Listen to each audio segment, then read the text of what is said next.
जय हिंद, नमस्कार सभी साथियों को। तो आज की क्लास साथियों अपनी CET 10+2 के एग्ज़ाम के लिए बड़ी महत्वपूर्ण क्लास रहेगी। और मैं आपको बता दूं साथियों, लास्ट के अंदर अपने कंप्यूटर के क्वेश्चन भी करेंगे। तो चलिए बिना किसी देरी के क्लास को शुरू करते हैं। और आज का हमारा पहला क्वेश्चन देखिए आपके सामने। सबसे पहले आपको क्वेश्चन को ध्यानपूर्वक पढ़ना है। तो देखिए क्वेश्चन अपने सामने, मुख्यमंत्री लघु उद्योग प्रोत्साहन योजना का उद्देश्य है क्या उपक्रमों की स्थापना करना है, या फिर नए रोजगार अवसर उपलब्ध करवाना है, या फिर 3 नंबर ऑप्शन उपक्रमों की स्थापना करना एवं नए रोजगार अवसर उपलब्ध करवाना दोनों, या फिर 4 नंबर ऑप्शन आर्थिक असमानताओं को कम करना। आपको बताना साथियों, मुख्यमंत्री लघु उद्योग प्रोत्साहन योजना का उद्देश्य क्या है। सभी साथी मुझे कमेंट बॉक्स में इस क्वेश्चन का राइट आंसर बताएंगे। अगर बात करें साथियों आज के हमारे पहले क्वेश्चन की राइट आंसर की, तो नोट कर लेना, यहाँ पे 3 नंबर ऑप्शन अपना राइट रहेगा। उपक्रमों की स्थापना करना एवं नए रोजगार अवसर उपलब्ध करवाना अपने मुख्यमंत्री लघु प्रोत्साहन योजना का उद्देश्य है। नोट कर लेना इस क्वेश्चन को, फिर आगे बढ़ेंगे। एक बार सभी साथी क्लास को लाइक कर दीजिए, शेयर कर दीजिए और हमारे यूट्यूब चैनल को भी सब्सक्राइब कर लेंगे सभी साथी। तो चलिए नेक्स्ट क्वेश्चन की तरफ बढ़ते हैं और लास्ट में तक बने रहेंगे साथियों। 1 नंबर क्वेश्चन से हैं, जब तक अपने लास्ट नंबर क्वेश्चन होते हैं तब तक बने रहेंगे, क्योंकि लास्ट के अंदर अपने कंप्यूटर के जो इंपॉर्टेंट क्वेश्चन है MCQ के रूप में वो मैं आपको सोल्व करवाऊंगा साथियों। तो लास्ट तक बने रहेंगे सभी साथी। आज का हमारा 2 नंबर क्वेश्चन देखिए, किसके शासनकाल में किशनगढ़ शैली को स्वतंत्र स्वरूप प्राप्त हुआ। राजा किशन सिंह के काल में, या फिर राजा जगमाल के काल में, या फिर राजा रूप सिंह के काल में, या फिर राजा सामंत सिंह के काल में। सभी साथी इस क्वेश्चन का राइट आंसर बताएंगे, इंपॉर्टेंट क्वेश्चन है। और राजस्थान आर्ट एंड कल्चर का साथियों अहम रोल रहेगा अपने CET 12th लेवल के लिए। इंपॉर्टेंट है राजस्थान की आर्ट एंड कल्चर। तो देखिए किसके शासनकाल में किशनगढ़ शैली को स्वतंत्र स्वरूप प्राप्त होता है साथियों। तो नोट कर लेना, यहाँ पे अपना राइट आंसर रहेगा साथियों 4 नंबर ऑप्शन राजा सामंत सिंह। यहाँ पे 4 नंबर ऑप्शन साथियों राइट है। अगर बात करें साथियों किशनगढ़ शैली की, तो ध्यानपूर्वक सुनेंगे सभी साथी, अब समझने का प्रयास करेंगे। एक बार लिखना बंद कर देंगे सभी साथी। तो देखिए साथियों, अगर आपसे क्वेश्चन पूछ लिया जाए कि बताइए किशनगढ़ शैली का स्वर्णकाल, अगर आपसे क्वेश्चन पूछा जाए कि बताइए किशनगढ़ शैली का स्वर्णकाल किसके काल को कहा जाता है, तो नोट कर लेना साथियों, अपने राजा सावंत सिंह के काल को किशनगढ़ शैली का स्वर्णकाल माना जाता है। नोट करेंगे सभी साथी, राजा सावंत सिंह।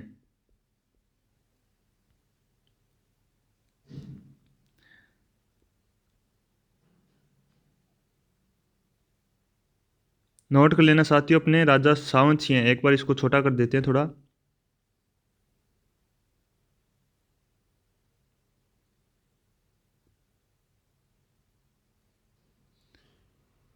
तो ये मैंने आपको बताया साथियों, अगर आपसे क्वेश्चन पूछा जाए कि बताइए किशनगढ़ शैली का स्वर्णकाल किसके काल को माना जाता है, तो राजा सावंत सिंह के काल को किशनगढ़ चित्र शैली का स्वर्णकाल माना जाता है। और एक इसके बारे में क्वेश्चन नोट करेंगे सभी साथी, अगर आपसे क्वेश्चन पूछ लिया जाए कि इस शैली के ऊपर यानी कि किशनगढ़ शैली के ऊपर सबसे पहले प्रकाश किसके द्वारा डाला गया, किशनगढ़ शैली पर प्रकाश किसके द्वारा डाला गया, यानी कि आपको बताना है कि इसका उजागर है इस शैली को किसके द्वारा करवाया जाता है। तो 2 व्यक्तियों का नाम आता है साथियों, नोट कर लेना। 2 व्यक्तियों के नाम सबसे पहले साथियों, एक तो आता है एरिक डिक्सन। सभी साथी नोट कर लेंगे, एरिक डिक्सन एक नाम है साथियों, और दूसरा नाम है अपने फयाज अली का। इन 2 व्यक्तियों के द्वारा साथियों अपने किशनगढ़ शैली को प्रकाश में लाया जाता है, या फिर किशनगढ़ शैली को उजागर किया जाता है एरिक डिक्सन और फयाज अली के द्वारा। तो ये मैंने आपको इस क्वेश्चन के बारे में इंपॉर्टेंट इसके साथ जुड़ी विशेषताएं जो भी बनती है साथियों वो मैंने आपको बताने का प्रयास किया है। उम्मीद करता हूँ सभी साथियों को क्वेश्चन समझ में आया होगा। एक बार सभी साथी क्लास को लाइक कर दीजिए, शेयर कर दीजिए साथियों, ताकि और भी विद्यार्थी क्लास से जुड़ सकें। और यूट्यूब चैनल को सब्सक्राइब करना मत भूलिएगा साथियों, और ऑल आइकन पे अपने क्लिक करके नोटिफिकेशन को ऑन कर लेंगे। आगे बढ़ेंगे साथियों नेक्स्ट क्वेश्चन की तरफ। और लास्ट में साथियों कंप्यूटर के क्वेश्चन करना मत भूलिएगा, क्योंकि इंपॉर्टेंट है। कंप्यूटर के भी क्वेश्चन अब की बार CET ग्रेजुएशन लेवल के एग्जाम में काफ़ी पूछे गए थे। तो देखिए नेक्स्ट क्वेश्चन साथियों, निम्न में से कौन सा राजस्थान का पहला कोयला आधारित विद्युत उत्पादन संयंत्र है। क्या कोटा सुपर तापीय ऊर्जा संयंत्र है, या फिर 2 नंबर ऑप्शन छबड़ा तापीय ऊर्जा संयंत्र है, या फिर 3 नंबर ऑप्शन काली सिंध तापीय ऊर्जा संयंत्र है, या फिर 4 नंबर ऑप्शन सूरतगढ़ तापीय ऊर्जा संयंत्र। निम्न में से कौन सा पहला आपको बताना है राजस्थान का कोयला आधारित विद्युत उत्पादन संयंत्र का नाम बताना है। सभी साथी मुझे कमेंट बॉक्स में राइट आंसर बताने का प्रयास करेंगे। तो नोट कर लेना साथी, यहाँ पे अगर बात करें राइट आंसर की तो नोट करना 1 नंबर ऑप्शन अपना राइट रहेगा। कोटा सुपर तापीय ऊर्जा संयंत्र है वो राजस्थान का पहला कोयला आधारित विद्युत उत्पादन संयंत्र है, यानी कि 1 नंबर ऑप्शन अपना यहाँ पे राइट होता है। आगे बढ़ेंगे, एक बार सभी साथी इस क्वेश्चन को नोट कर लीजिए। सारे के सारे साथियों अपने इंपॉर्टेंट क्वेश्चन है एग्जाम की दृष्टि से, राजस्थान जीके के टॉप MCQ सिलेक्ट किए गए हैं। तो सभी साथी क्लास को लाइक करते रहिए, शेयर करते रहिए और जल्द से जल्द साथियों 3000 सब्सक्राइबर का आंकड़ा पूरा कर दीजिए ताकि मेरा भी मोटिवेशन बढ़े साथियों, और मैं से आपके लिए राजस्थान जीके और अपने जो भी CET 12th लेवल में सब्जेक्ट साथियों उनकी बेहतरीन क्लासें आपके सामने लाता रहूँ। तो देखिए साथियों नेक्स्ट क्वेश्चन की तरफ चलते हैं। क्वेश्चन देखिए, शिला देवी का मंदिर किस किले में अवस्थित है, यानी कि आमेर के किले में है या फिर मेहरानगढ़ के किले में है या फिर अचलगढ़ के किले में है या फिर कुंभागढ़ के यानी कि कुंभलगढ़। सभी साथी मुझे बताएं किस किले के अंदर अपने शिला देवी का मंदिर है। तो एक बार सभी साथी समझने का प्रयास करेंगे। अगर बात करें यहाँ पे 2 नंबर ऑप्शन की मेहरानगढ़ किले की, तो नोट कर लेना मेहरानगढ़ किला कहाँ पर है साथियों, जोधपुर है, जोधपुर के अंदर है। कहाँ पर है साथियों, जोधपुर के अंदर है मेहरानगढ़ किला। और इसी किले के अंदर साथियों अपने चामुंडा माता का मंदिर है। किसका मंदिर साथियों, अक्सर क्वेश्चन पूछा जाता है कि बताइए चामुंडा माता का मंदिर कहाँ पर है, तो मेहरानगढ़ किले में है। और मेहरानगढ़ किला कहाँ पर है साथियों, जोधपुर के अंदर है। और अगर बात करें साथियों अपने मेरे जोधपुर की, तो जोधपुर में साथियों एक आता है जसवंत थड़ा। इंपॉर्टेंट क्वेश्चन है, अब की बार CET के एग्जाम में पूछा गया था कि बताइए जसवंत थड़ा कहाँ पर है, तो जसवंत थड़ा अपने जोधपुर के अंदर है। और इससे रिलेटेड क्वेश्चन पूछा गया कि बताइए राजस्थान का ताजमहल किसे कहते हैं, तो राजस्थान का ताजमहल साथियों जसवंत थड़ा को कहा जाता है। नोट कर लेना, राजस्थान का ताजमहल जसवंत थड़ा को कहा जाता है। इंपॉर्टेंट क्वेश्चन साथियों, इसको नोट कर लेना। और साथ साथ मुझे इस क्वेश्चन का राइट आंसर बताएंगे कि शिला देवी का मंदिर किस किले में अवस्थित है, क्या आमेर के किले में है या फिर मेहरानगढ़ किले में है या फिर अचलगढ़ के किले में है या फिर कुंभागढ़ में। सभी साथी मुझे इस क्वेश्चन का राइट आंसर बताएंगे।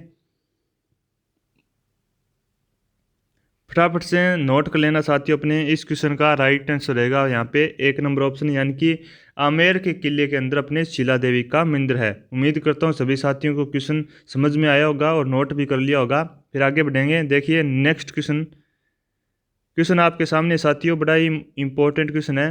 राजस्थान में पंचायती राज व्यवस्था का शुभारंभ किस पंचवर्षीय योजना के अंतर्गत किया गया था, क्या प्रथम अपने पंचवर्षीय योजना के अंतर्गत या फिर द्वितीय या फिर तीसरी या फिर चौथी। सभी साथी बताएंगे। सभी साथी मुझे इस क्वेश्चन का राइट आंसर बताएंगे कि राजस्थान में पंचायती राज व्यवस्था का शुभारंभ है वो किस पंचवर्षीय योजना के अंतर्गत किया गया, पहली, दूसरी, तीसरी या फिर चौथी। इंपॉर्टेंट क्वेश्चन बनता है साथियों। और साथियों मैंने एक बात नोट किया, आप क्लास तो पूरी देखते हो लेकिन हमारे YouTube चैनल को सब्सक्राइब नहीं करे और क्लास को भी लाइक नहीं करते हैं, तो ज़्यादा से ज़्यादा क्लास को शेयर करते रहिए, लाइक करते रहिए और YouTube चैनल को भी सब्सक्राइब कर लीजिए साथियों। तो देखिए यहाँ पे अगर बात करें राजस्थान में पंचायती राज व्यवस्था की का शुभारंभ साथियों अपनी कौन सी पंचवर्षीय योजना के अंतर्गत किया जाता है, तो नोट कर लेना यहाँ पे अपना राइट आंसर रहेगा साथियों ऑप्शन बी, यानी कि द्वितीय पंचवर्षीय योजना के अंतर्गत राजस्थान में पंचायती राज व्यवस्था का शुभारंभ किया जाता है। 2 नंबर ऑप्शन यहाँ पे अपना राइट रहता है। आगे बढ़ेंगे, देखिए साथियों निम्नलिखित में से राजस्थान के कौन से जिले से होकर कर्क रेखा गुजरती है, जालौर से, सिरोही से, बांसवाड़ा से या फिर झालावाड़ से। मुझे इस क्वेश्चन का राइट आंसर बताएंगे। अक्सर एग्जाम में पूछा जाता है कि बताइए राजस्थान के कौन से जिले से होकर कर्क रेखा गुजरती है। आपको बताना है कर्क रेखा है वो राजस्थान के कौन कौन से डिस्ट्रिक्ट से होकर गुजरती है, तो नोट कर लेना यहाँ पे अपना 3 नंबर ऑप्शन राइट रहेगा, बांसवाड़ा, यानी कि बांसवाड़ा से होकर अपने कर्क रेखा गुजरती है। आगे बढ़ेंगे, इंपॉर्टेंट क्वेश्चन है साथियों। नेक्स्ट क्वेश्चन देखिए साथियों, भारत में बाघ परियोजना कब प्रारंभ की गई थी, 1 मार्च 1973 को या फिर 1 अप्रैल 1973 को या फिर 1 अप्रैल 1972 या फिर 1 मार्च 1972। आपको बताना है बाघ परियोजना है साथियों ये अपने भारत के अंदर कब प्रारंभ की गई थी। आपके सामने 4 ऑप्शन है, इन 4 ऑप्शन में से मुझे सभी साथी राइट आंसर बताने का प्रयास करेंगे। तो नोट कर लेना साथियों यहाँ पे अपना राइट आंसर रहता है भारत के अंदर बाघ परियोजना का शुभारंभ साथियों अपने 1 अप्रैल 1973 को किया जाता है, यानी कि 2 नंबर ऑप्शन यहाँ पे राइट रहेगा। उम्मीद करता हूँ सभी साथियों ने यहाँ तक नोट कर लिया होगा। तो देखिए साथियों, मैं आपको एक जानकारी दे देता हूँ, एक बार सभी साथी ध्यानपूर्वक सुनेंगे। अगर आप में से कोई भी साथी CET 12th लेवल का एग्ज़ाम देना चाहता है अब की बार, तो वो हमारे यूट्यूब चैनल से जुड़कर साथियों अपने राजस्थान GK को, कंप्यूटर को और साइंस की और जो भी अपनी हिंदी की क्लासें साथियों, इन सभी की क्लासें साथियों आपके सामने फ्री ऑफ कॉस्ट रहेगी अपने इस यूट्यूब चैनल पर स्मार्ट क्लासेस एकेडमी के साथ। आप जुड़कर इन सभी क्लासों को देख सकते हैं और राजस्थान GK को साथियों अपने MCQ क्वेश्चनों के द्वारा बेहतर करवाया जाएगा। और पिछली एग्जाम में भी अपने क्लासों से क्वेश्चन आए थे CET ग्रेजुएशन लेवल के एग्जाम में, तो अब की बार साथियों आपको कन्फर्म विश्वास दिलाया जाता है कि अब की बार अगर आप हमारी क्लासेस से जुड़ते हैं तो आपके निश्चित रूप से 40% का क्राइटेरिया वो अपने मात्र 20 दिनों के अंदर हम लोग कवर कर सकते हैं, क्योंकि साथियों 20 दिन बचे हैं। इसके 20 दिनों के बाद में अपने CET 12th लेवल के एग्ज़ाम स्टार्ट हो जाएंगे, तो अपनी प्रिपरेशन साथियों वो तैयार हो जाएंगे। सभी साथी प्रिपरेशन करना स्टार्ट कर देंगे स्मार्ट क्लासेज एकेडमी के साथ। तो देखिए साथियों, इन क्लासों से जुड़ना मत भूलिएगा, क्योंकि पिछले जो अपने CET का एग्ज़ाम साथियों उसमें हमने बहुत बेहतर प्रयास किया था और प्रयास का साथियों नतीजा भी वो बहुत अच्छा रहा था। तो देखिए आगे बढ़ेंगे नेक्स्ट क्वेश्चन। एक बार सभी साथी क्लास को लाइक कर दीजिए, शेयर कर दीजिएगा और सब्सक्राइब करना मत भूलिएगा यूट्यूब चैनल को। तो देखिए आगे बढ़ते हैं। आपके सामने साथियों बेहतर से बेहतर करने का प्रयास किया जा रहा है। तो देखिए नेक्स्ट क्वेश्चन है साथियों आपके सामने, किस किसान आंदोलन के संदर्भ में ट्रेंच आयोग का गठन किया गया था? क्या बेगू किसान आंदोलन, या फिर बिजोलिया किसान आंदोलन, या फिर अलवर किसान आंदोलन, या फिर बूंदी आंदोलन? मुझे बताएंगे साथियों, ट्रेंच आयोग का गठन है वो किस किसान आंदोलन के संदर्भ में किया गया था? आपके सामने 4 ऑप्शन है, इन 4 ऑप्शन में से आपको राइट आंसर बताना, मुझे कमेंट बॉक्स में बताएंगे। इंपॉर्टेंट क्वेश्चन है साथियों, ट्रेंच आयोग का आपको बताना है किस किसान आंदोलन के संदर्भ में गठन किया गया था ट्रेंच आयोग का? क्या बेगू किसान आंदोलन के संदर्भ में, या फिर बिजोलिया किसान आंदोलन? यहाँ पे अगर बात करें साथियों बिजोलिया किसान आंदोलन की, तो सबसे इम्पोर्टेंट आता है बिजोलिया किसान आंदोलन। अपने सबसे लंबा जो किसान आंदोलन साथियों, सबसे लंबा किसान आंदोलन चला था साथियों अपने बिजोलिया किसान आंदोलन, सबसे लंबा किसान आंदोलन था बिजोलिया किसान आंदोलन। नोट कर लेना इस बात को, क्योंकि अक्सर एग्जाम में बिजोलिया किसान आंदोलन से अपने क्वेश्चन पूछा जाता है। अगर बात करें यहाँ पे ट्रेंच आयोग की बात करें साथियों, तो यहाँ पे अपना 1 नंबर ऑप्शन राइट रहता है, बेगू किसान आंदोलन से संबंधित अपने ट्रेंच आयोग, यानी कि 1 नंबर ऑप्शन यहाँ पे राइट रहता है। उम्मीद करता हूँ सभी साथियों ने इस क्वेश्चन को नोट कर लिया होगा। फिर आगे बढ़ेंगे नेक्स्ट क्वेश्चन की तरफ। एक बार सभी साथी क्लास को शेयर कर दीजिए और साथियों आपके सामने इस क्लास के ऊपर मात्र 20 लाइक का टारगेट रखा जाता है। जब भी अपनी ये क्लास कंप्लीट हो, जब भी अपना लास्ट क्वेश्चन कंप्लीट हो साथियों, तब आपको इस क्लास के ऊपर 20 लाइक का टारगेट पूरा कर देना है, ताकि मेरा भी हौसला बढ़े साथियों और मैं आपको बेहतर से बेहतर क्वेश्चन करवाने का प्रयास करूं। तो मात्र आपको 20 लाइक का टारगेट दिया जाता है साथियों, और इस टारगेट को पूरा करना मत भूलिएगा। इंपॉर्टेंट साथियों, 20 लाइक का टारगेट पूरा करना बहुत ज़्यादा इंपॉर्टेंट है। उम्मीद करता हूँ सभी साथियों ने एक बार क्लास को लाइक कर दिया होगा। अभी तक आपने लाइक नहीं किया तो लाइक कर दीजिए, क्लास को शेयर कर दीजिएगा। आगे बढ़ेंगे नेक्स्ट क्वेश्चन देखिए, और लास्ट में मैं आपको बता दूं साथियों, अपने लास्ट के अंदर कंप्यूटर के भी क्वेश्चन करने के प्रयास करेंगे। इंपॉर्टेंट कंप्यूटर के जो MCQ है साथियों वो मैं आपको बताऊंगा, जो अब की बार एग्जाम की दृष्टि से इंपॉर्टेंट है, और आपको इन्हीं से कंप्यूटर के MCQ देखने को मिलेंगे एग्जाम में, तो बने रहेंगे क्लास के अंत तक। तो देखिए, महाराजा श्री उम्मेद मिल्स राजस्थान में कहाँ स्थित है? क्या जोधपुर के अंदर है, क्या पाली के अंदर है, क्या जयपुर के अंदर है, या फिर जैसलमेर के अंदर है? सभी साथी मुझे बताएंगे महाराजा श्री उम्मेद मिल्स राजस्थान में कहाँ पर है? 4 ऑप्शन आपके सामने है, मुझे इस क्वेश्चन का राइट आंसर बताएंगे साथियों। अगर बात करें 3 नंबर ऑप्शन की, तो 3 नंबर जयपुर की बात करें तो जयपुर में आता है एक साथियों हवा महल। कौन सा महल आता है साथियों? हवा महल आता है, इंपॉर्टेंट है। अगर बात करें हवा महल की, तो हवा महल साथियों एक 5 मंजिला भवन है, 5 मंजिला महल है साथियों अपने हवा महल, अक्सर एग्जाम में आता है। और अगर बात करें इसका वास्तुकार जो कि पूछा जाता है, इंपॉर्टेंट है, तो वास्तुकार का नाम नोट कर लेना साथियों, अपने लालचंद नाम का वास्तुकार था साथियों जिसने हवा महल का निर्माण किया, लालचंद। और हवा महल का निर्माण साथियों अपने, इसका वास्तुकार तो था लालचंद, लेकिन हवा महल का निर्माण करवाया जाता साथियों प्रताप सिंह के द्वारा। यह भी आपको नोट कर लेना है, प्रताप सिंह के द्वारा हवा महल का निर्माण करवाया जाता है, और ये अपने जयपुर के अंदर है। उम्मीद करता हूँ सभी साथी समझ में आ रहा होगा। और इसको नोट भी कर लीजिएगा। और मैंने आपको काफ़ी बार हवा महल है वो बता दिया, तो उम्मीद करता हूँ सभी के याद भी होगा। तो अगर बात करें साथियों यहाँ पे इस क्वेश्चन की कि उम्मेद मिल्स राजस्थान में कहाँ पर स्थित है, तो नोट कर लेना 2 नंबर ऑप्शन यहाँ पे अपना राइट रहेगा, पाली, यानी कि पाली के अंदर अपने उम्मेद मिल्स है। बी नंबर ऑप्शन यहाँ पे राइट रहता है। आगे बढ़ेंगे नेक्स्ट क्वेश्चन की तरफ है। एक बार क्लास को लाइक कर दीजिए, शेयर कर दीजिए साथियों। चलिए आगे बढ़ते हैं। इससे पहले मैं आपको कुछ इंपॉर्टेंट क्वेश्चन बता देता हूँ एक फ्रेम के रूप में। तो देखिए सीईटी ग्रेजुएशन लेवल के लिए साथियों अपने रामबाण क्लास है, ये रामबाण क्वेश्चन है साथियों, आप देख सकते हैं। तो देखिए मैं आपको बताता हूँ कौन कौन से क्वेश्चन है जो इंपॉर्टेंट है साथियों। सबसे पहला क्वेश्चन साथियों, अगर आपसे क्वेश्चन पूछ लिया जाए कि अकबर द्वारा निर्मित शुक्र तालाब साथियों कौन से किले के अंदर है, तो अकबर द्वारा निर्मित साथियों शुक्र तालाब वो अपने कहाँ पर है, नागौर में है। और मैंने आपको जब ये क्लास लगाई थी साथियों, तो मैंने आपको बताया था कि नागौर दरबार का आयोजन साथियों किसके द्वारा करवाया जाता है, नागौर दरबार का आयोजन साथियों अपने अकबर के द्वारा करवाया जाता है, जो कि अपने राजपूत राजा थे उनको अध्ययन करने के लिए इस दरबार का आयोजन करवाया गया था।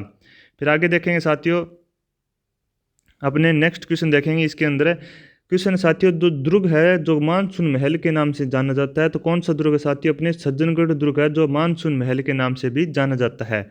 एक क्वेश्चन इंपॉर्टेंट साथियों, मैं आपको बाद में लिखने का टाइम दूंगा साथियों, एक बार सभी साथी समझने का प्रयास करेंगे, किसी को नोट नहीं करना है।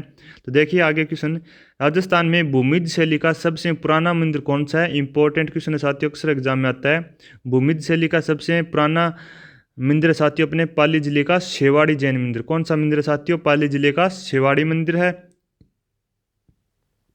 और एक सबसे इंपॉर्टेंट क्वेश्चन साथियों कि किलकिला तोप का संबंध किस दुर्ग से है। किलकिला तोप का संबंध साथियों मेहरानगढ़ दुर्ग से है, जो कि जोधपुर के अंदर है। कहाँ पर साथियों, मेहरानगढ़ दुर्ग है। मैंने अभी आपको बताया था कि मेहरानगढ़ दुर्ग अपने साथियों जोधपुर के अंदर आता है, और चामुंडा माता का मंदिर है वो मेहरानगढ़ दुर्ग के अंदर है।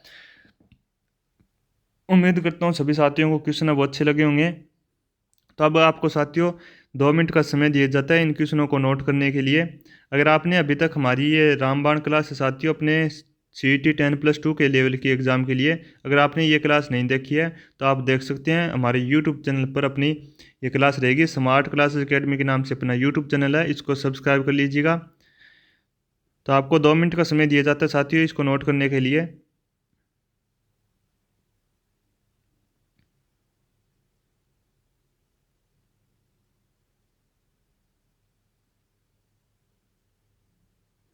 फटाफट से इस क्वेश्चनों को नोट कर लीजिए, मात्र आपको 2 मिनट का समय दिया गया है।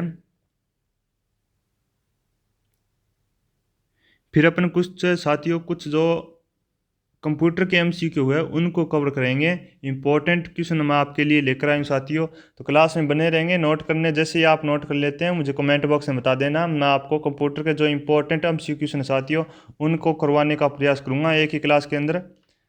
और कुछ एक साथियों अपने राजस्थान जीके के भी राजस्थान जीके के भी क्वेश्चन है उनको भी देखेंगे, इंपॉर्टेंट है जो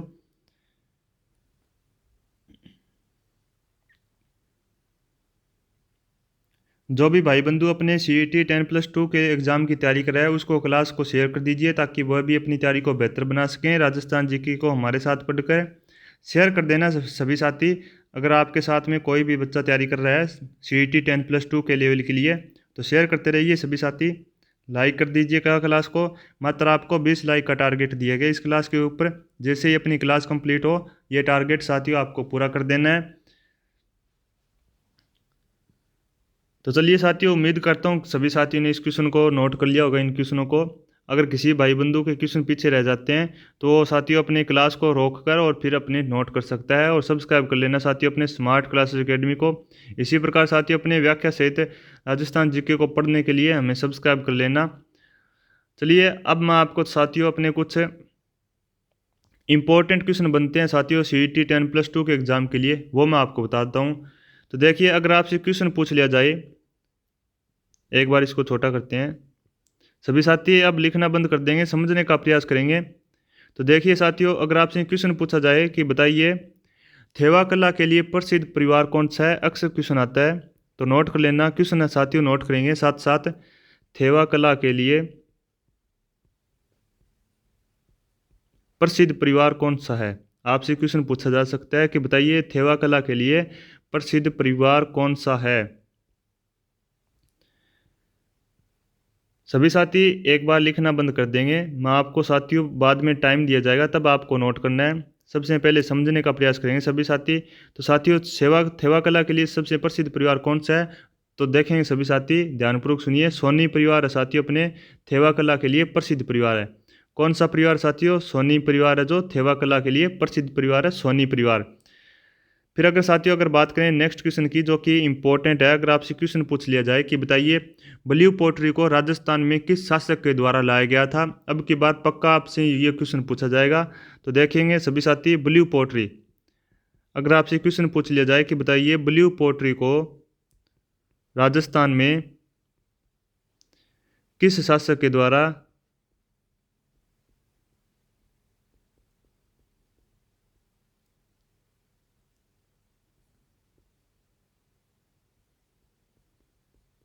राजस्थान में किस शासक के द्वारा लाया गया।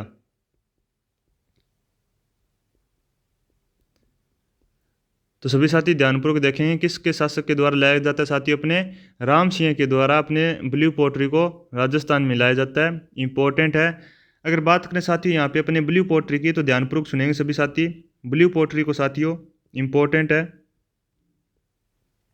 अगर साथियों आपसे पूछ लिया जाए कि बताइए ब्लू पोट्री कहाँ की प्रसिद्ध है साथियों, तो ब्लू पोट्री अपने जयपुर की प्रसिद्ध है। कहाँ की प्रसिद्ध है साथियों, जयपुर की ब्लू पोट्री है। और अगर आपसे पूछ लिया जाए कि बताइए मूल रूप से ब्लू पोट्री कहाँ की थी, तो मूल रूप से साथियों अपने ब्लू पोट्री है वो पर्सिया की थी। कहाँ की थी साथियों, पर्सिया की थी। और अपने आमेर रियासत में इसको मान सिंह प्रथम के द्वारा लाया जाता है, और राजस्थान में साथियों अपने राम सिंह के द्वारा लाया जाता है। तो ये इंपॉर्टेंट क्वेश्चन है। अब आगे नोट करेंगे नेक्स्ट क्वेश्चन को। तो देखिए अगर आपसे आगे क्वेश्चन पूछ लिया जाए कि बताइए राजस्थान का भूला बिसरा राजा किसे कहा जाता है, और अब की बार CET 10+2 के एग्जाम में आपसे पक्का क्वेश्चन पूछा जाएगा। नोट कर लेना साथियों, इंपॉर्टेंट इस क्वेश्चन को। अगर आपसे क्वेश्चन पूछा जाए कि बताइए राजस्थान का, सभी साथी ध्यानपूर्वक सुनेंगे एक बार। अगर आपसे क्वेश्चन पूछ लिया जाए कि राजस्थान का भूला बिसरा, क्या साथियों, भूला बिसरा राजा किसे कहा जाता है।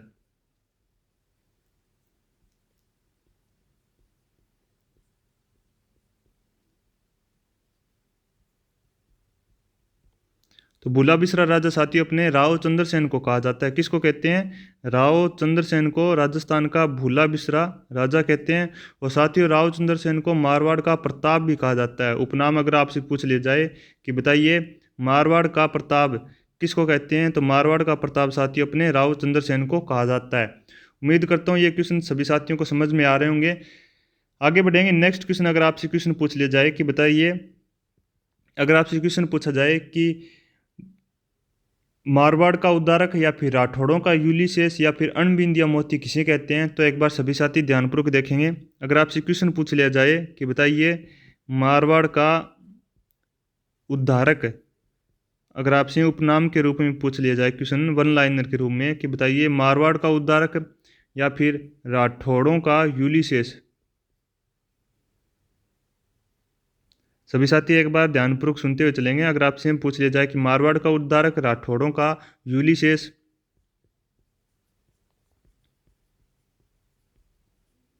या फिर आपसे पूछ लिया जाए कि अणबिंदिया मोती,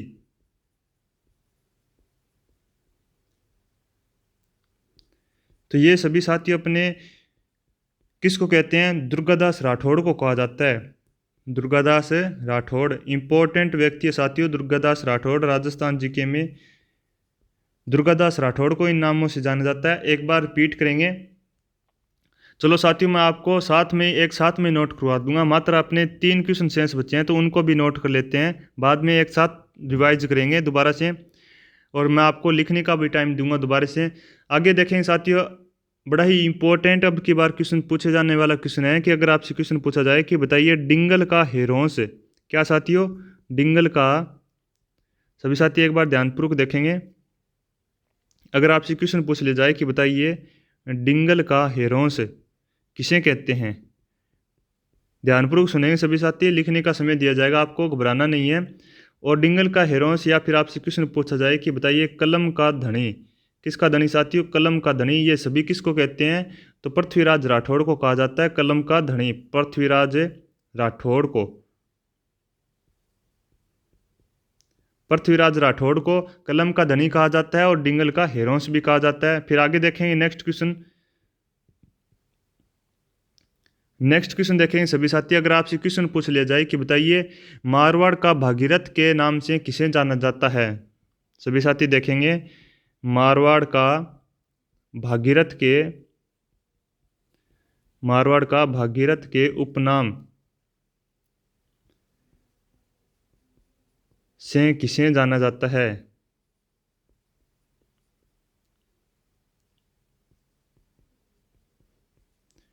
तो देखिए साथियों, किसे जाना जाता है? अपने गजसिंह द्वितीय को मारवाड़ का भागीरथ के नाम से जाना जाता है, गजसिंह द्वितीय को। यह भी मैंने आपको बताया। और सबसे इंपॉर्टेंट क्वेश्चन साथियों ध्यानपूर्वक देख लेंगे अभी। अगर आपसे क्वेश्चन पूछ लिया जाए कि बताइए राजपूताने का कर्ण, इंपॉर्टेंट मैं आपको क्वेश्चन बता रहा हूँ साथियों। अगर आपसे राजपूताने का कर्ण पूछा जाए या फिर अगर आपसे क्वेश्चन पूछ लिया जाए कि बताइए कलयुग का कर्ण, दोनों ही इंपॉर्टेंट है, कलयुग का कर्ण या फिर राजपूताने का कर्ण। तो इन दोनों के साथियों अलग अलग उत्तर होंगे। तो देखिए अगर आपसे राजपूताने का कर्ण पूछा जाए तो साथियों अपने रायसिंह को कहेंगे राजपूताने का कर्ण, और अपने कलयुग का कर्ण पूछा जाए साथियों तो अपने राव लूणकरण को कहा जाएगा कलयुग का कर्ण, राव लूणकरण को। ये साथियों अपने राजस्थान जीके के मोस्ट इंपॉर्टेंट क्वेश्चन थे। एक बार दोबारा से देख लेंगे इन क्वेश्चनों को और फिर आप नोट करेंगे। मैंने आपको इंपॉर्टेंट क्वेश्चन साथियों एक साथ लिखाने का प्रयास किया है, तो आप देखेंगे इन क्वेश्चनों को रिपीट करने का प्रयास करेंगे सभी साथी।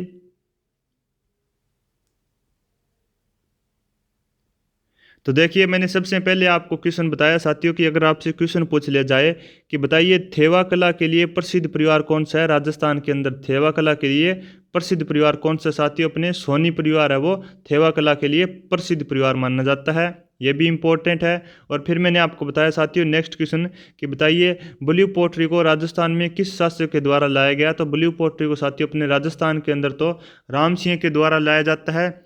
लेकिन जो साथियों ब्लू पोट्री है वो प्रसिद्ध तो कहाँ की है साथियों? ब्लू पोट्री प्रसिद्ध है अपने जयपुर की, लेकिन मूल रूप से कहाँ की साथियों? ये अपने पर्सिया की मूल रूप से है। और जयपुर के अंदर साथियों अपने मानसिंह प्रथम के द्वारा लाया जाता है। किसके द्वारा लाया जाता है? मानसिंह प्रथम के द्वारा अपने जयपुर के अंदर लाया जाता है। लेकिन जो साथियों ब्लू पोट्री है इसको राजस्थान के अंदर अपने राम सिंह के द्वारा लाया जाता है। और पक्का इसको साथियों इंपॉर्टेंट लगा लेना, अब की बार आपसे एग्जाम में पक्का क्वेश्चन देखने को मिलेगा, सीईटी के एग्जाम में इंपॉर्टेंट लगा लेना इस क्वेश्चन को। ब्लू पोट्री से 1% आपके पक्का छपेगा। आगे मैंने आपको बताया साथियों कि देखिए राजस्थान का जो भूला बिसरा राज्य है किसको कहते हैं? तो राजस्थान का भूला बिसरा राज्य साथियों अपने राव चंद्र सेन को कहा जाता है। किसको कहते हैं साथियों? राव चंद्र सेन को अपने भूला बिसरा राजा कहते हैं। और इन्हें मारवाड़ का प्रताप भी कहा जाता है। क्या कहा जाता है साथियों? अपने मारवाड़ का प्रताप भी अपने राव चंद्र सेन को कहा जाता है।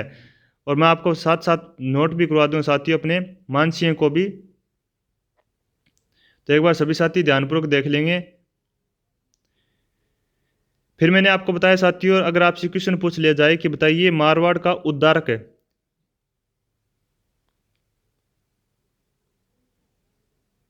हाँ जी साथियों मैंने आपको बाद में बताया कि अगर आपसे क्वेश्चन पूछ लिया जाए कि बताइए मारवाड़ का उद्धारक, जो मारवाड़ का उद्धारक साथियों अपने या फिर राठौड़ों का यूलिसेस है या फिर अणबिंदिया मोती, ये साथियों अपने सभी दुर्गादास राठौड़ को कहा जाता है। और दुर्गादास राठौड़ भी इंपॉर्टेंट है साथियों, नोट कर लेना इन क्वेश्चनों को।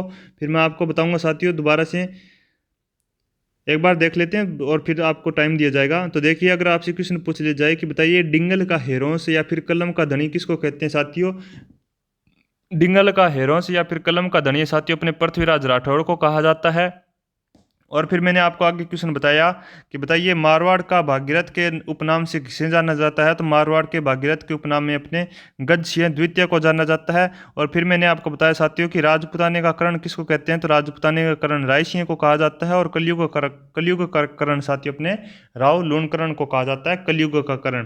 तो ये मैंने आपको साथियों इंपॉर्टेंट जो राजस्थान जीके के अंदर अब की बार सीईटी के एग्जाम में क्वेश्चन पूछे जाने की संभावना है वो मैंने आपको एक साथ नोट करवाने का प्रयास किया है। उम्मीद करता हूँ सभी साथियों को क्वेश्चन है वो समझ में आए होंगे। तो अब साथियों आपको नोट करने का टाइम आ गया है, तो अब एक बार सभी साथी नोट करेंगे इन क्वेश्चनों को। चलिए शुरू में आपको नोट करवाता हूँ। तो देखिए आपको हेडिंग लगाना है साथियों, इंपॉर्टेंट राजस्थान जीके एमसीक्यू। सभी साथी अब फटाफट से लिख लेंगे राजस्थान जीके के इंपॉर्टेंट एमसीक्यू, जिसमें पहला क्वेश्चन आपको लिखना है साथियों, थेवा कला के लिए प्रसिद्ध परिवार कौन सा राजस्थान में। ये क्वेश्चन आपको नोट करना है। तो लिखिए साथियों, क्वेश्चन नंबर नोट कीजिएगा एक, थेवा कला के लिए प्रसिद्ध परिवार। सभी साथी फटाफट से मेरे साथ साथ जैसे जैसे मैं बोल रहा हूँ आपको लिखना है, थेवा कला के लिए प्रसिद्ध परिवार कौन सा है। तो नोट कर लेना साथियों, अपने सोनी परिवार है वो थेवा कला के लिए प्रसिद्ध परिवार है। उम्मीद करता हूँ सबसे पहला वाला क्वेश्चन है वो नोट कर लिया होगा सभी ने। फिर आगे बढ़ेंगे नेक्स्ट क्वेश्चन की तरफ। 2 नंबर क्वेश्चन लिखेंगे सभी साथी। अगर कोई भी साथी पीछे रह जाता है लिखने में तो एक बार क्लास को रोक लिया करो और फिर नोट कर लिया करो। तो देखिए 2 नंबर क्वेश्चन लिखेंगे सभी साथी। अब लिखिए साथियों, ब्लू पोट्री को राजस्थान में किस शासक के द्वारा लाया गया। सभी साथी लिखेंगे और इम्पोर्टेंट लगा लेना इस क्वेश्चन को। अब की बार आपको CET 10+2 के एग्जाम में पक्का क्वेश्चन पूछा जाएगा कि बताइए ब्लू पोट्री को राजस्थान में किस शासक के द्वारा लाया गया था। तो नोट कर लेना, अपना राम सिंह है वो राइट आंसर रहेगा यहाँ पे। और ब्लू पोट्री के संदर्भ में नोट कर लेंगे साथियों, अपने ब्लू पोट्री है वो कहाँ की प्रसिद्ध है। तो नोट कर लेना, जयपुर की ब्लू पोट्री प्रसिद्ध है। ब्लू पोट्री के नीचे नोट करना आपको साथियों कि ब्लू पोट्री कहाँ की प्रसिद्ध है। तो नोट कर लेना, ब्लू पोट्री अपने जयपुर की प्रसिद्ध है। और साथियों इसके आगे आपको नोट करना है, नोट कीजिएगा फटाफट से। आगे नोट करना साथियों आपको, ब्लू पोट्री के बाद में जयपुर के प्रसिद्ध के बाद में नोट करना है, ब्लू पोट्री मूल रूप से पर्सिया की थी। कहाँ की थी साथियों? पर्सिया की। नोट करना फटाफट से, ब्लू पोट्री मूल रूप से पर्सिया की थी। ब्लू पोट्री मूल रूप से पर्सिया की थी। उम्मीद करता हूँ नोट कर लिया होगा यहाँ तक। फिर आपको नोट करना साथियों, अपने आमेर रियासत के अंदर, सभी साथी ध्यानपूर्वक सुनेंगे और नोट करेंगे, आमेर रियासत के अंदर ब्लू पोट्री को, आमेर रियासत के अंदर ब्लू पोट्री को मानसिंह प्रथम के द्वारा लाया जाता है। मानसिंह प्रथम के द्वारा लाया जाता है। आमेर के अंदर ब्लू पोट्री को मानसिंह प्रथम के द्वारा लाया जाता है। उम्मीद करता हूँ सभी साथियों ने इन क्वेश्चनों को यहाँ तक मैंने आपको बताया जहाँ तक नोट कर लिया होगा। 3 नंबर क्वेश्चन लगाएंगे सभी साथी। क्वेश्चन नंबर 3 नोट करेंगे सभी साथी फटाफट से। अगर कोई विद्यार्थी पीछे रह जाता है तो क्लास को रोक लिया करो और नोट कर लिया करो। तो देखिए 3 नंबर क्वेश्चन नोट करेंगे। अब अगर आपसे क्वेश्चन पूछ लिया जाए कि बताइए राजस्थान का भूला बिसरा राजा किसे कहा जाता है, नोट कीजिए फटाफट से। राजस्थान का भूला बिसरा राजा किसे कहा जाता है। एक बार सभी साथी क्लास को लाइक कर दीजिए, शेयर कर दीजिए और यूट्यूब चैनल को भी सब्सक्राइब कर लीजिए साथियों। अपने ऐसी राजस्थान जीके की और हिंदी की और कंप्यूटर की CET के लिए बेहतरीन क्लासें देखने के लिए क्लास को लाइक कर दीजिए, शेयर कर दीजिए और यूट्यूब चैनल को भी सब्सक्राइब कर लीजिएगा।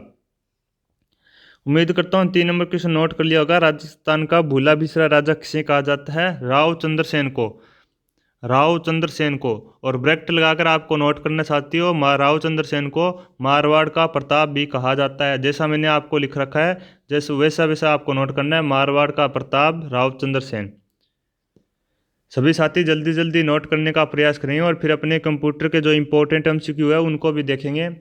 और अगर साथियों आप में से कोई भी चाहता है कि मुझे ये PDF मिले राजस्थान जीके की हैंड रिटन की, तो जल्द से ही अपने साथियों अपने 3,000 सब्सक्राइबर अपने कंप्लीट होते हैं यूट्यूब चैनल पर। जैसे ही साथियों अपने 3,000 सब्सक्राइबर कंप्लीट होते हैं यूट्यूब चैनल पर, आपको टेलीग्राम के माध्यम से फ्री ऑफ कॉस्ट या जितनी भी राजस्थान जीके की या फिर CET के लिए क्लासें रहेगी उनकी फ्री ऑफ कॉस्ट आपको PDF प्रोवाइड करवा दी जाएगी। तो हमारे यूट्यूब चैनल को भी सब्सक्राइब कर लीजिएगा साथियों। ज़्यादा से ज़्यादा क्लास को शेयर कर दीजिए ताकि और भी विद्यार्थी है वो क्लास से जुड़ सकें। उम्मीद करता हूँ 3 नंबर क्वेश्चन आपने नोट कर लिया होगा। अब 4 नंबर क्वेश्चन नोट करेंगे। लिखिए साथियों, जल्दी जल्दी से लिखना है आपको। मारवाड़ का उद्धारक, 4 नंबर क्वेश्चन नोट करेंगे। मारवाड़ का उद्धारक या फिर राठौड़ों का यूलिसेस या फिर अणबिंदिया मोती किसे कहा जाता है?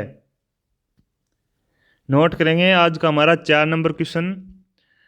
मारवाड़ का उद्धारक या फिर राठौड़ों का यूलिसेस।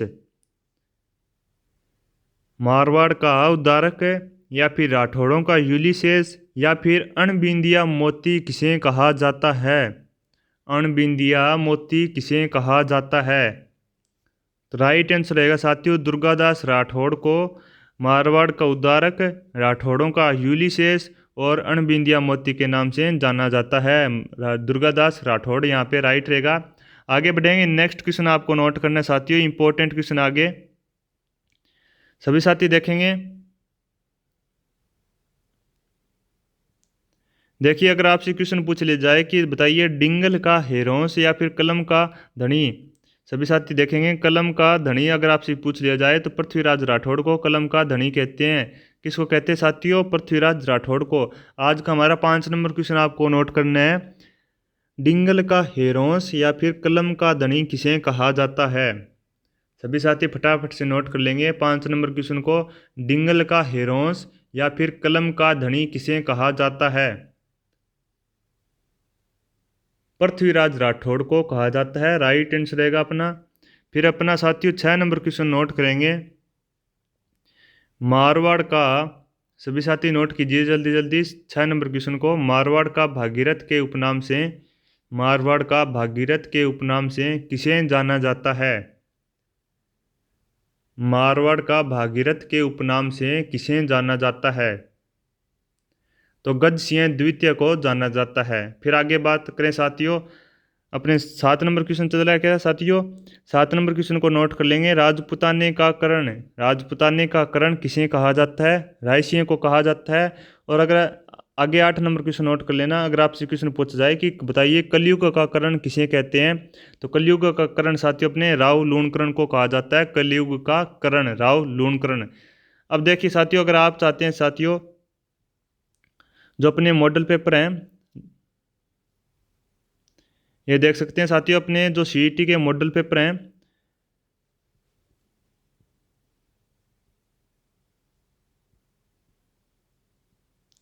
अगर आप भी चाहते हैं साथियों सीईटी के मॉडल पेपर करना, सीईटी 10+2 के लेवल के एग्जाम के लिए, तो जैसे ही साथियों अपने इस क्लास के ऊपर आप 20 लाइक का आंकड़ा है वो पूरा कर देते हो, तो आपको राजस्थान जीके के अंदर जो अपने मॉडल पेपर आते हैं सीईटी 10+2 के एग्जाम के, जितने भी पीछे या फिर अब की बार जो क्वेश्चन पूछे जाएंगे उनके बेस के ऊपर तैयार हुआ साथियों, अब की बार सीईटी 10+2 के एग्जाम के लिए महत्वपूर्ण मॉडल पेपर जो भी हैं साथियों वो आपको स्टार्ट करवा दिए जाएंगे।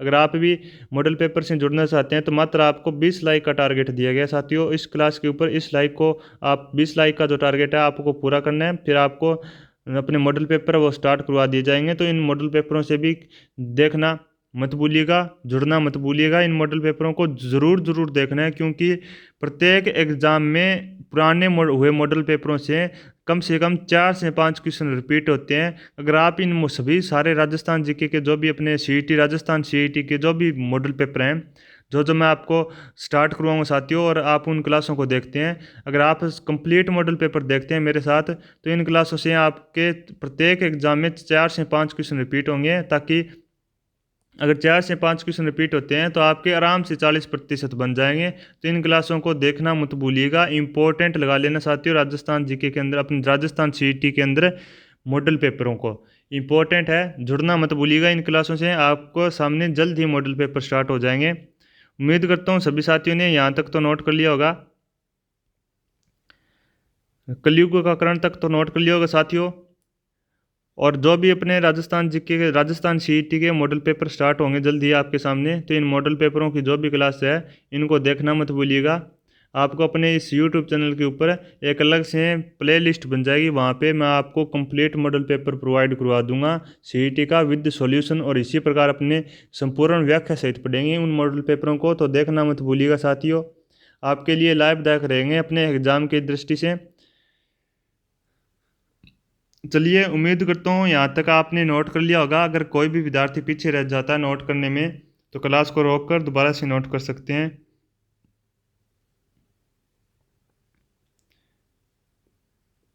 तो देखिए, अब अपने कंप्यूटर के क्वेश्चन है वो स्टार्ट करते हैं दोबारा से। जो भी अपने कंप्यूटर के क्वेश्चन रह गए हैं उनको स्टार्ट करते हैं। कंप्यूटर के क्वेश्चन देखेंगे सभी साथी।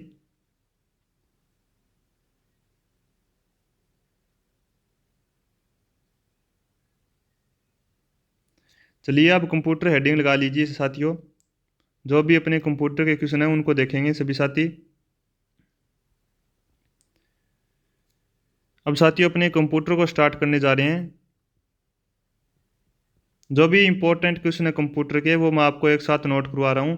तो देखिए, सबसे पहला कंप्यूटर में अगर आपसे क्वेश्चन पूछ लिया जाए कि बताइए, एक बार सभी साथी नोट करना स्टार्ट नहीं करेंगे, सबसे पहले समझेंगे सभी साथी। कंप्यूटर के एमसीक्यू स्टार्ट करें अपन लोग।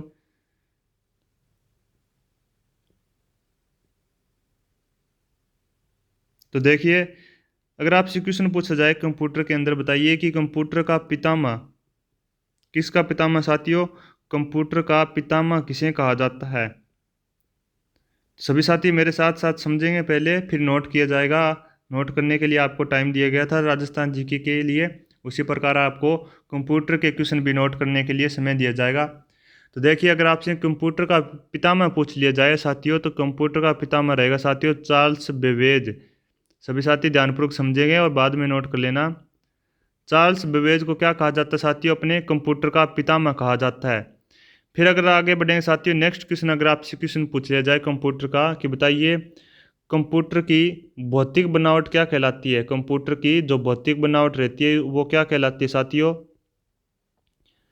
कंप्यूटर की भौतिक बनावट कहलाती है साथियों अपने हार्डवेयर। क्या कहलाती है, हार्डवेयर कंप्यूटर की भौतिक बनावट कहलाती है। और साथियों अपने जो प्रिंटर होता है उससे जो प्राप्त होती है वो हार्ड कॉपी होती है, उसमें भी फर्क है।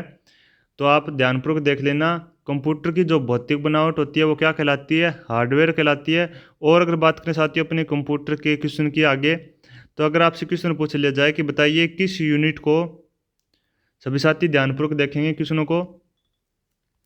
अगर आपसे क्वेश्चन पूछ लिया जाए कि बताइए किस यूनिट को कंप्यूटर का मस्तिष्क माना जाता है, कंप्यूटर का मस्तिष्क,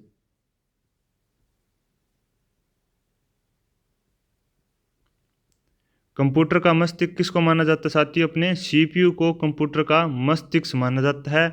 और अगर बात करें यहाँ पे सीपीयू की फुल फॉर्म की, जो कि अक्सर एग्जाम में आता है, तो नोट कर लेना, अपने सीपीयू की फुल फॉर्म होती है साथियों सेंट्रल प्रोसेसिंग यूनिट।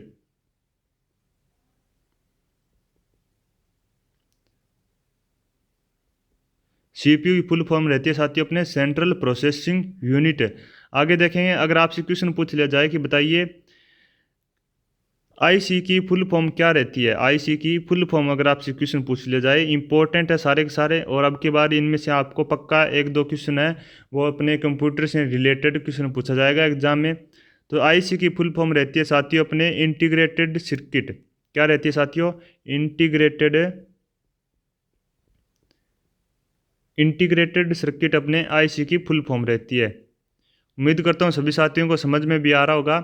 फिर अगर आपसे क्वेश्चन पूछ लिया जाए कि बताइए पीसी का अर्थ क्या होता है। पीसी का अगर आपसे अर्थ पूछ लिया जाए कि बताइए पीसी का अर्थ, या फिर फुल फॉर्म पूछ ली जाए, तो नोट कर लेना, अपने पर्सनल कंप्यूटर क्या होता है साथियों, पीसी होता है पर्सनल कंप्यूटर, यानी कि व्यक्तिगत कंप्यूटर जिसको कहते हैं अपने पीसी का अर्थ होता है। और नेक्स्ट साथियों जो कि इंपॉर्टेंट क्वेश्चन है और अब की बार आपसे पक्का एग्जाम में पूछा जाएगा कि बताइए भारत के अंदर सिलिकॉन वैली कहाँ पर है। भारत के अंदर,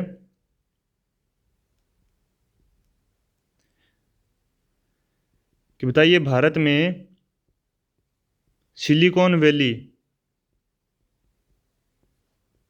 इंपॉर्टेंट क्वेश्चन है साथियों, भारत के अंदर सिलिकॉन वैली कहाँ पर है साथियों। तो भारत के अंदर सिलिकॉन वैली है साथियों अपने बेंगलोर के अंदर। कहाँ पर साथियों, बेंगलोर के अंदर भारत में सिलिकॉन वैली है। इंपॉर्टेंट क्वेश्चन है। और फिर आगे बात करें साथियों अपने कंप्यूटर के क्वेश्चनों की, अगर आपसे क्वेश्चन पूछ लिया जाए कि बताइए आईबीएम की फुल फॉर्म क्या है। इंपॉर्टेंट है साथियों, आईबीएम की फुल फॉर्म नोट कर लेना, बाद में समय दिया जाएगा सभी साथियों को, एक बार समझने का प्रयास कीजिए।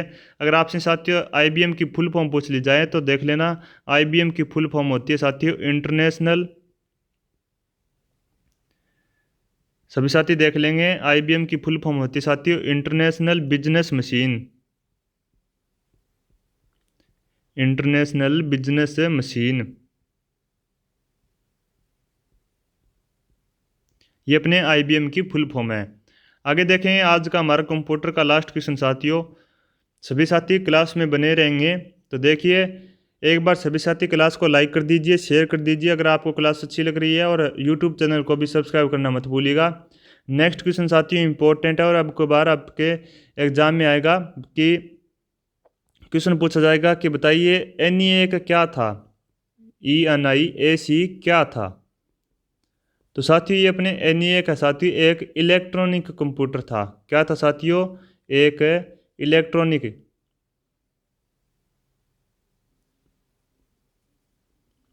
क्या था साथियों, अपने एक इलेक्ट्रॉनिक कंप्यूटर था NEAC। तो ये साथियों अपने कुछ कंप्यूटर के क्वेश्चन थे जो कि इंपॉर्टेंट है, तो एक बार दोबारा से देख लेंगे इन क्वेश्चनों को। सबसे पहले मैंने आपको बताया साथियों,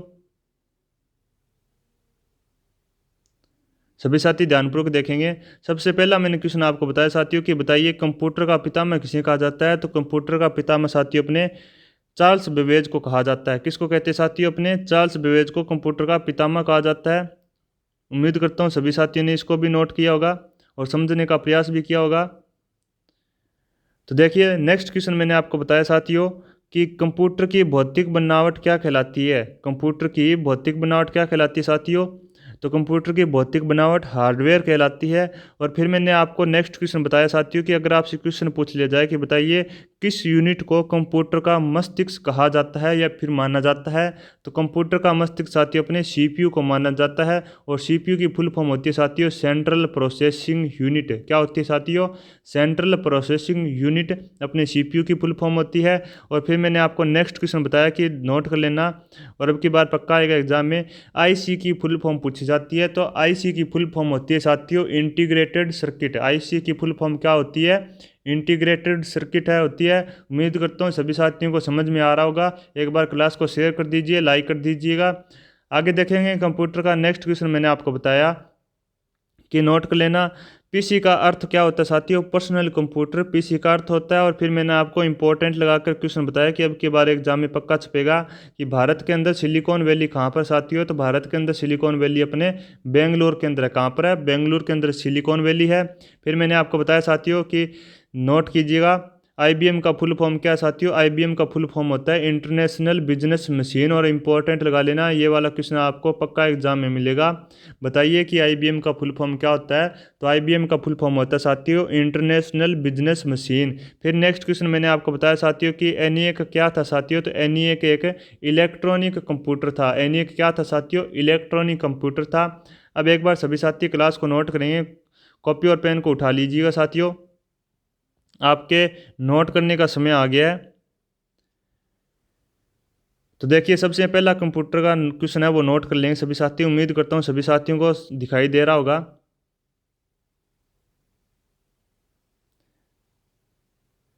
अगर कोई विद्यार्थी किसी को दिखाई नहीं दे रहा है तो वो मुझे कमेंट बॉक्स में बता दीजिएगा। मैं आपको PDF उपलब्ध करवा दूंगा इस क्लास की। साथियों PDF के लिए मैं आपको बता रहा हूँ बार बार, इस क्लास के ऊपर आपको 20 लाइक का टारगेट दिया गया, वो आपको पूरा करना है। और 3000 सब्सक्राइबर जैसे ही कंप्लीट होती है अपने इस YouTube चैनल पर, 3000 सब्सक्राइबर जैसे ही कंप्लीट होते हैं, मैं आपको टेलीग्राम के माध्यम से जो भी अपनी क्लासें रहेगी CET के लिए उन सभी की PDF है वो आपको फ्री ऑफ कॉस्ट टेलीग्राम के माध्यम से प्रोवाइड करवा दी जाएगी। जल्द से जल्द अपने इस YouTube चैनल पर 3000 सब्सक्राइबर का आंकड़ा पूरा कर दीजिएगा। तो नोट कर लेना कंप्यूटर का हेडिंग लगाकर साथियों, सबसे पहला क्वेश्चन अगर आपसे क्वेश्चन पूछ लिया जाए कि बताइए कंप्यूटर का पितामह किसे कहा जाता है, तो कंप्यूटर का पितामह अपने चार्ल्स बेबेज को कहा जाता है। किसको कहते हैं साथियों, चार्ल्स बेबेज को कहते हैं। फिर 2 नंबर क्वेश्चन नोट करेंगे सभी साथी, फटाफट से क्वेश्चन को नोट करने का प्रयास करेंगे। फिर मैंने आपको बताया 2 नंबर क्वेश्चन, बताइए कंप्यूटर की भौतिक बनावट क्या कहलाती है। कंप्यूटर की भौतिक बनावट क्या कहलाती है साथियों, तो कंप्यूटर की भौतिक बनावट कहलाती है हार्डवेयर। फिर 3 नंबर क्वेश्चन नोट करें सभी साथी, किस यूनिट को कंप्यूटर का मस्तिष्क कहा जाता है। किसको कहते हैं साथियों कंप्यूटर का मस्तिष्क, तो CPU को कंप्यूटर का मस्तिष्क कहा जाता है। और साथियों CPU की अक्सर फुल फॉर्म पूछी जाती है, और अब की बार CET के एग्जाम में पूछा गया था ग्रेजुएशन लेवल के एग्जाम में कि बताइए CPU की फुल फॉर्म क्या होगी। तो CPU की फुल फॉर्म होती है साथियों सेंट्रल प्रोसेसिंग यूनिट, यानी कि CPU की फुल फॉर्म है सेंट्रल प्रोसेसिंग यूनिट। आगे नोट करेंगे सभी साथी नेक्स्ट क्वेश्चन को, 4 नंबर क्वेश्चन साथियों अगर आपसे क्वेश्चन पूछ लिया जाए कि बताइए IC की फुल फॉर्म क्या है, तो IC की फुल फॉर्म रहेगी साथियों अपने इंटीग्रेटेड सर्किट। IC की फुल फॉर्म रहेगी। फिर आज का हमारा साथियों 5 नंबर कंप्यूटर का क्वेश्चन नोट करेंगे कि बताइए पीसी का अर्थ क्या होता है। तो पीसी का अर्थ होता है साथियों पर्सनल कंप्यूटर, या फिर जिसे अपन कहते हैं व्यक्तिगत कंप्यूटर, पीसी का अर्थ होता है। फिर नेक्स्ट क्वेश्चन नोट करेंगे सभी साथी, इंपॉर्टेंट क्वेश्चन लगा लेना, अब की बार एग्जाम में पक्का पूछा जाएगा। बताइए भारत में सिलिकॉन वैली कहाँ पर है। तो सिलिकॉन वैली साथियों अपने बेंगलुरु के अंदर है। उम्मीद करता हूँ सभी साथियों ने इन क्वेश्चनों को नोट कर लिया होगा। अगर कोई विद्यार्थी पीछे रह जाता है तो वो क्लास को रोक लिया करें और नोट कर लीजिएगा, और या फिर आप स्क्रीनशॉट भी इस क्लास का ले सकते हैं और फिर बाद में नोट कर लेना।